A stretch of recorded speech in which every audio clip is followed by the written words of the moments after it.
Welcome. Ah, So my name is Janine. I'm having here Chrissy from Australia. Chrissy, you may introduce yourself because you know yourself best.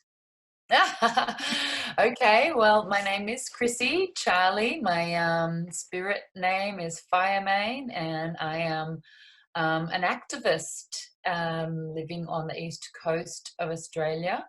I'm a healer and a mother, and yeah, my vision is for our world to be in harmony and safe and sane for our future generations. So I work in many different areas doing my best to make that happen. Yes. Interesting, you're calling yourself an activist as well, because so often it is so negative connotated. But first of all, I would like you to ask, did you consciously fall in love with the earth, with the world, or with the bigger picture behind it, with Pachamama? Do you know, I think that the natural essence of a child is in love with nature. I think that that is our natural essence as human beings when we are raised in such a way that is focused on the soul of a child. Then it shows us that children are very naturally in love with Mother Earth, and the only thing that may happen is that we become distanced from that love, or we may forget it. But I think it's absolutely inherent in us as human beings, is that a natural connection to nature and a deep love for it and of her.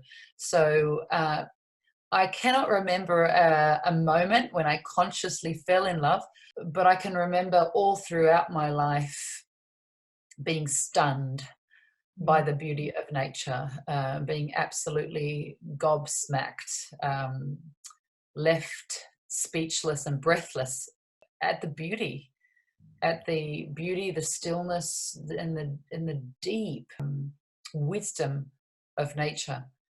Yeah. Yeah, Pachamama's amazing. Yes.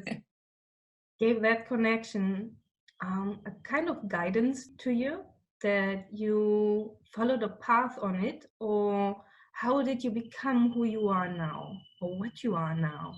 My key passion is for humans. So the work I do mostly is I work with people. So my main passion lies in the human heart, in the power of an individual, of a human.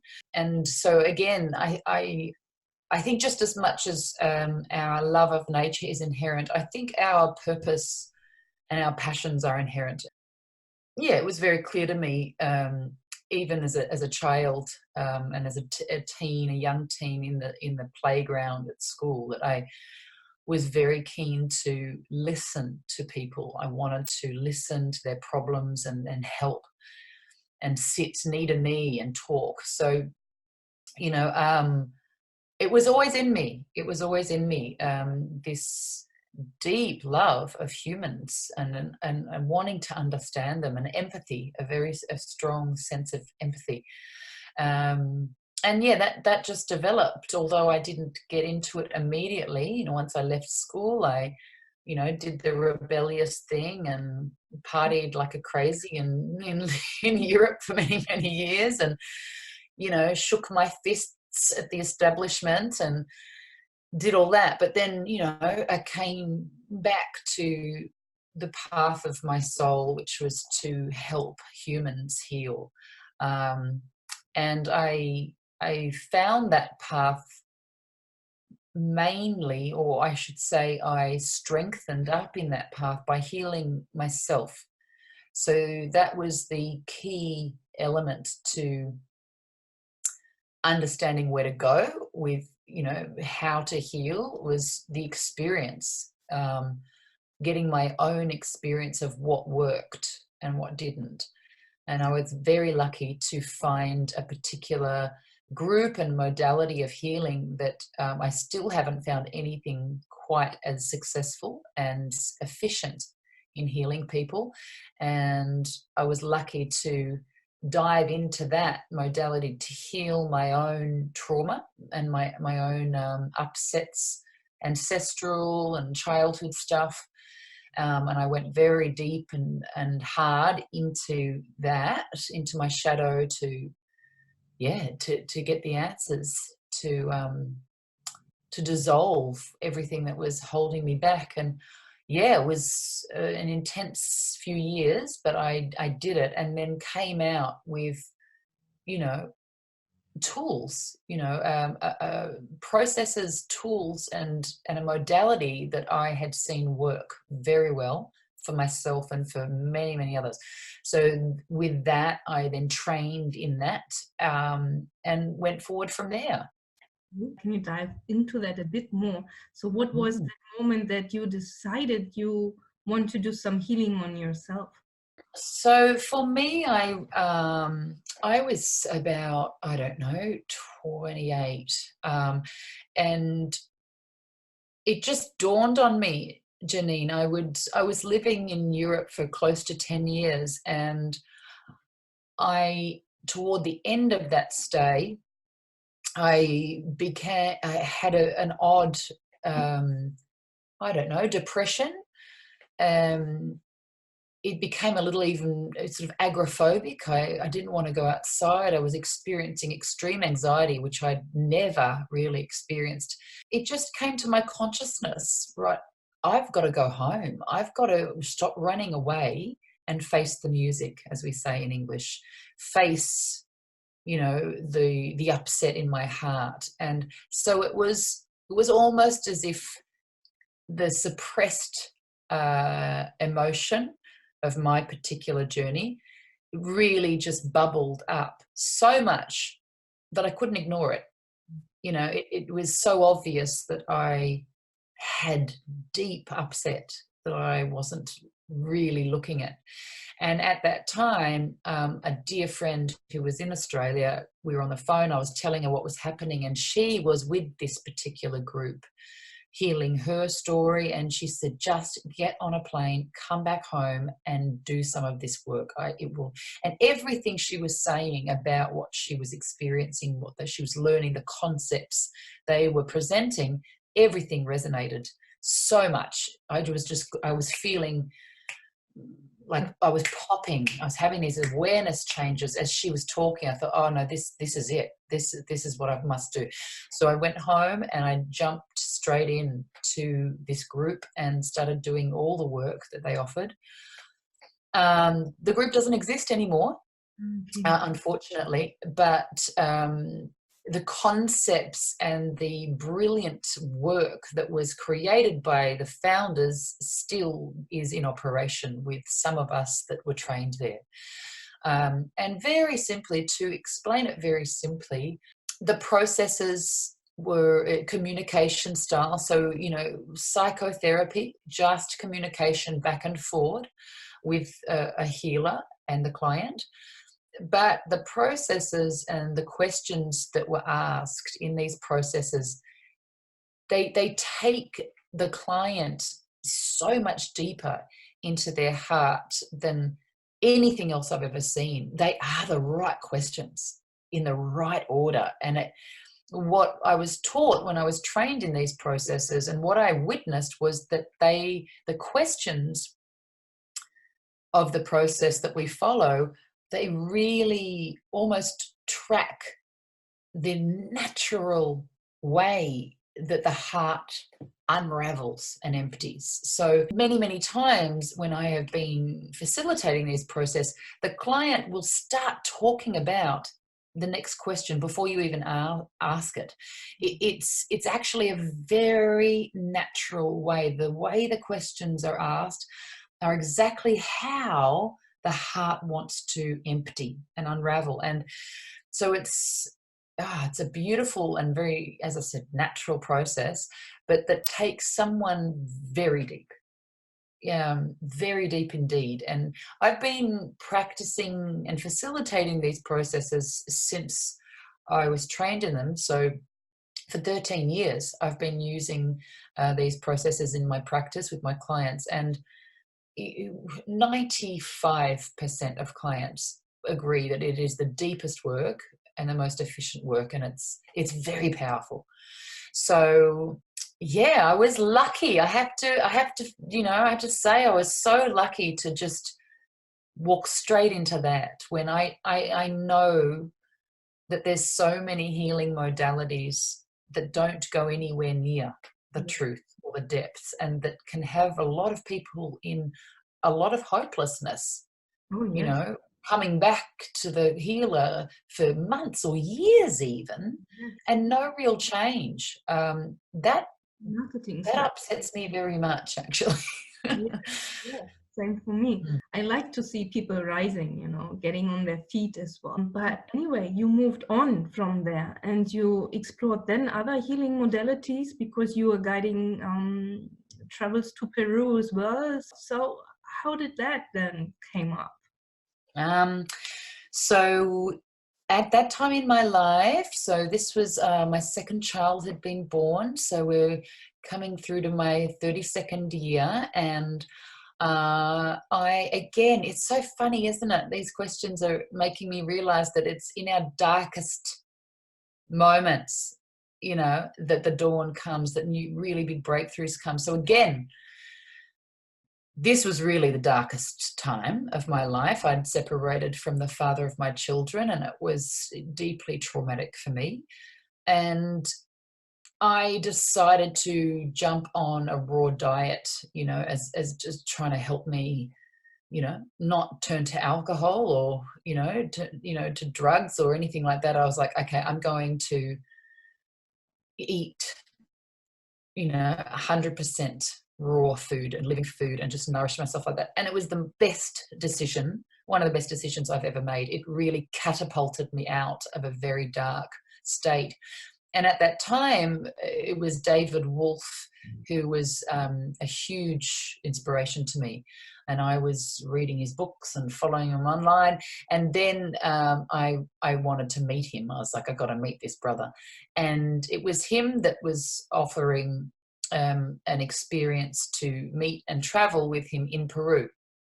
So I signed up for that. So I went to Peru originally to meet David Wolfe. It was not to see Peru at all. I would have met him anywhere in the world at that point. It wasn't really Peru. But when I got there, I was astounded with the deep connection that I had with those lands that I had no idea about.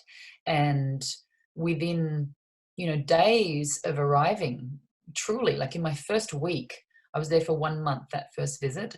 And within the first week, I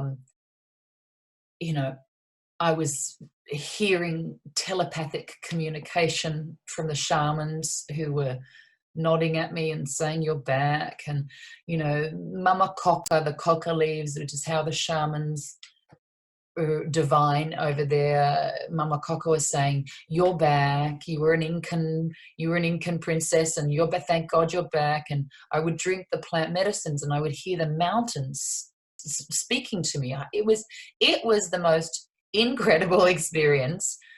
I had no idea I had a connection to the Andes, but I do. My soul has lived there. I've lived there many, many lives. And so all of this opened up for me completely unexpectedly and very quickly and very strong.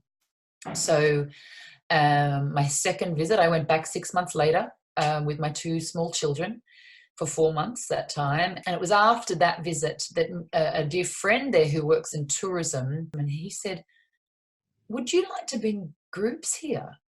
And I thought, of course, I'd love to. I had quite a big network at that point from the workshops and the work I was doing.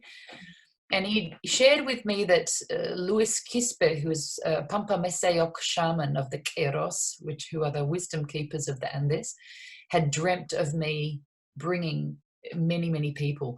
And for the Queros, and there's prophecies in the Andes that a lot of us are being called back to those lands. And so I'm considered a bridge person by the Queros. They call that a chakaruna.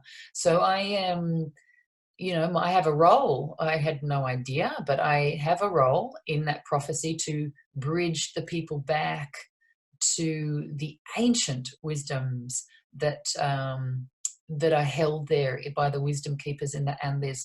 And these wisdoms go back to ancient civilizations of Lemuria and Atlantis, and they are being bestowed very generously and freely on the people, on people that go there and to visit, and the people that go and work with the masters there and work with the plants and work with the mountains and work with the indigenous ceremonies.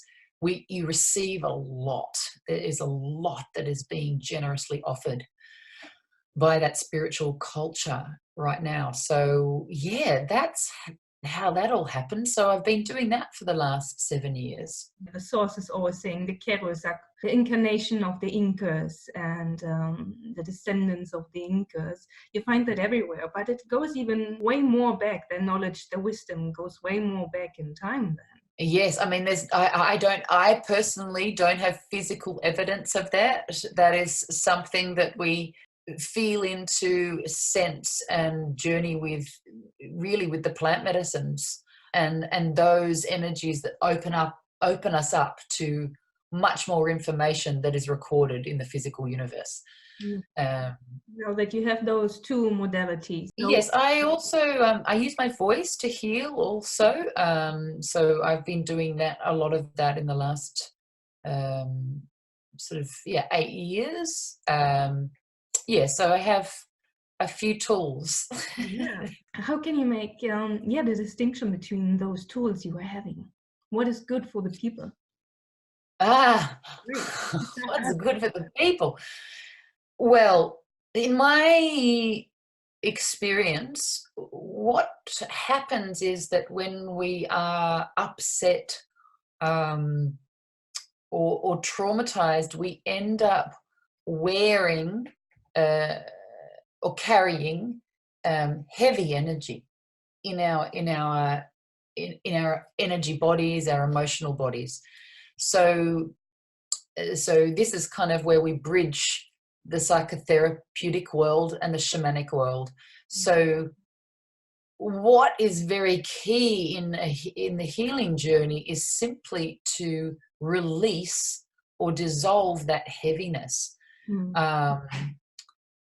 And then the human comes back to their natural state of vibrancy, of joy, of love, creativity, spontaneity, generosity. We are naturally all those things. And the only reason we're not is because we're carrying heavy energy. And so hucha, we call it in the Andes. Yes, hucha, this heavy, incompatible energy that is almost inescapable. We can't live a life on earth without experiencing hucha from time to time. But if we're wise, we will do our best to dissolve as much of our hucha, or not ours, but the hucha we're carrying as we can, and then get very good at sensing when more has landed on us and move it swiftly. But those processes, that session work that I was telling you about, that is an excellent way of helping someone to really release a lot of that heavy energy. Most people obviously just have it suppressed. They've just shoved it down into their heart somewhere and put it in a box and taped it up, and they don't want to look at that or feel it. That they don't want to experience that anymore. They deny it to themselves. It didn't affect them. Let's just get on. But the fact is that it's there. It doesn't go anywhere. What happens to the people if they do so? Oh, goodness. Well, over lots of time, the person will get ill. Cancer, this is emotional trauma, that's built up. In my work, Janine, I know that all dis-ease has an emotional root, right? So when people want to heal the physical body and they only look at things physically, they're not going to do nearly as well as if they look at it physically and look at the emotional body. I mean, ideally, you want to look at the mental health and the spiritual health also. But the emotional health is the key to any kind of healing, because our emotions when they are heavy and get denser and denser, they solidify in the body, as illnesses, as, okay, here's a classic example. When someone has collapsed boundaries, emotional boundaries, someone has collapsed boundaries and cannot say no, or is being abused, or is being walked over. The same things happen in the body. The immune system is weaker. The boundary is weaker, and the body is open to parasites and all sorts of other attacks. That's because of the emotional health of the being. It's our emotional health is key. So important to having a very fit, healthy body. Okay, that's very interesting. So I hope it people can catch that, understand that they are not just physical body. No.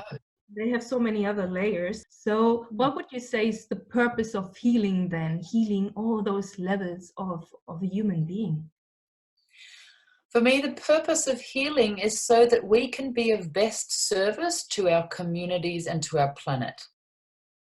That's very clear. How is your service looking like? You said you are an activist, you are a healer, you are a musician, and you guide people through their healing.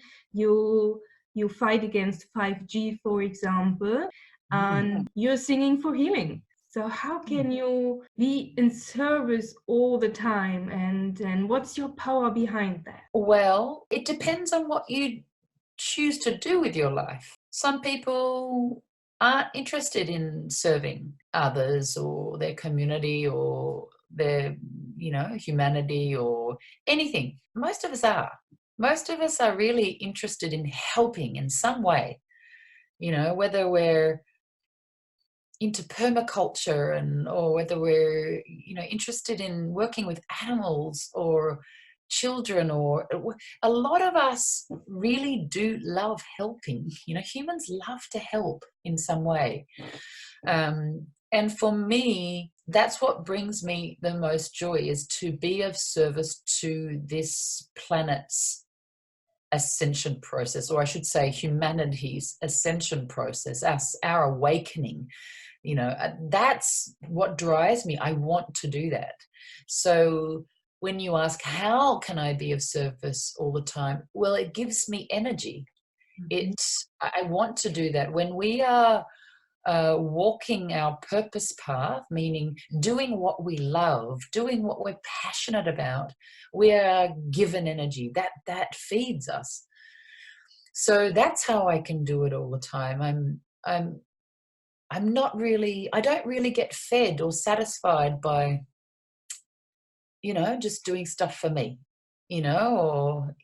like maybe, a little bit each week for self-care. But I find for myself the most, like, I am caring for myself by serving others. That's what puts a smile on my face, Yeah, very beautiful. Yes. Now you're even having a new role in the ITNG. So Yeah. it's exciting. The New World Trust and Humanitat, they organized in 2015 the ITNG. Would you like to talk about that a little bit? Yes, sure. So I am a very new committee member to the ITNJ, the International Tribunal for Natural Justice, and it is a great honor to be involved. But my experience thus far is minimal. I've just joined, so at the moment, when I am all ears in these committee meetings I'm joining, I'm just soaking everything up. But I was passionate, Janine, about law when I was young. I had a vision to be a lawyer. That's what I wanted to do when I grew up. I wanted to be a lawyer, and that's because I love to fight for justice. I like to defend. I like to say no. You know, some of us have that role in society. We're the one, you know, the warriors, the frontliners. We're the ones that don't have fear to stand up and say no. And that's me, you know. And so when I learnt about the ITNJ, I was immediately aroused, totally immediately, absolutely alert and inspired. Who are these people? What are they doing? And so I flew just weeks later to their commission in Bali. So they had a 2-day seating into the commission into the weaponization of the biosphere. And I loved every moment of it. And I knew I was at home in a way. And so fortunately, the founder, Sasha Stone, has given me a role as spokesperson. My work hasn't begun yet as spokesperson. I'm just getting to know the ITNJ and the committee. But I really recommend anyone who is fed up with the corruption in our governments and in our judicial systems globally. It's happening, we all know it's happening everywhere, that the corruption is outrageous in our governments and in our regulatory bodies and in our judicial systems. You just have to look at, you know, what's happening. It's very obvious. And so we need the ITNJ. We are the ITNJ. It's people like you and I, good people of the earth that have had enough, that have formed this, you know, international court made up of judges and lawyers and everyday people who give a shit, you know, about natural justice, who want to defend natural justice. And that's not only of our environments, but natural justice for ourselves, health sovereignty. So if anyone listening to this it feels that way also, I would encourage you to look into the ITNJ.org and ratify the treaty, read it up and look at the testimonials coming out, and stay tuned, support us. And we know that if we all stand up and join arms and link arms, we are infinitely more powerful than they are. But we have to join arms and stand. And so this is a wonderful vehicle, or a wonderful group for people like us to follow and get on board and support. Yeah, I personally was blown away at the commission in Bali in June. The people that came, the witnesses, the expert witnesses that came to testify to the weaponization of the biosphere, they were astounding. I mean, the evidence is just clear.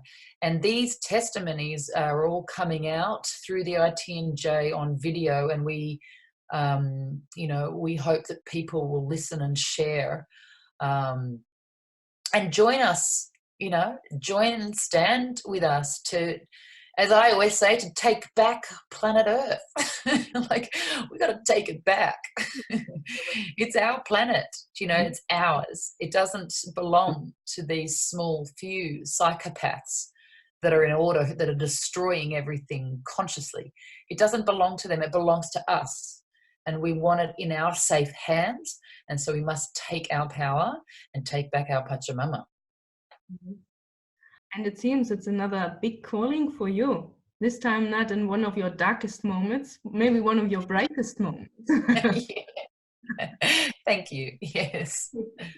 Yes, I mean, if people follow you on Facebook or wherever you are public, you are always full of fire. Of course, it's your name. So it's like all inspiring people, and you are there for them. It's beautiful to see, to have a woman with that strength as well, to be in service so much and to be like as a natural flow in service for others. And I hope so many people get hooked up and see there is so much possible, and it's, as you say, we have to unite, because united we rise, together we rise, and we can make a big difference. Yeah, that's one of the big missions we are trying to send here. Heal for your purpose, heal to be integrated, heal to see who you are, to become a real part of Pachamama and of a healthy society we can create together. Great. Agree. Yeah. Right on. That's it. Yeah, girl. Beautiful, wonderful, thank you. And one of my personal questions is, you think there is like a revolution, a real revolution coming up, or it happens naturally? Goodness me. Now, that is a very big question, because I feel there's levels and levels of answer for that. I feel that the disruptions to our climate and everything that's going on outside of us is a direct reflection of the inner turmoil of the human race. We're not generally doing well. We're not living in our power. We're not living in beauty and simplicity and in harmony with our surroundings and with nature. And so we're seeing that outside of ourselves as well, where Mother Nature, she's not happy, but when you ask, is it going to be cataclysmic? Is that what we need? Or is it going to be a gentle process of evolution? My actual honest answer is that I feel it's going to be both. And I know that sounds a little bit crazy, but I feel that both are going to be experienced, and it depends on what you are walking towards, what you are creating. I think a lot of people on the planet are going to experience huge upheaval over the next few years. That's what I'm feeling. And I also feel that a lot of us that have been preparing ourselves and our spirits and are walking towards and creating the new earth, we're going to experience something different. It really depends on what you are creating. Are we creating ignorance and we pretending none of this is happening? Well, I think people like that are going to get a wake-up call. But there are actually quite a few prophecies and indigenous stories about this time, about the two suns, about the two realities, about the split between the two worlds, the two paths, two realities existing simultaneously. And yes, although I can't explain it much more than that, I feel really it's a matter of what would you like and what are you creating. If you'd like it to be smooth and harmonious and a shift towards green technology, then are you walking towards that, looking at that, visioning that, investing in that and creating that? Does that make sense? Yeah, perfectly sense. Right. Yeah. Very interesting.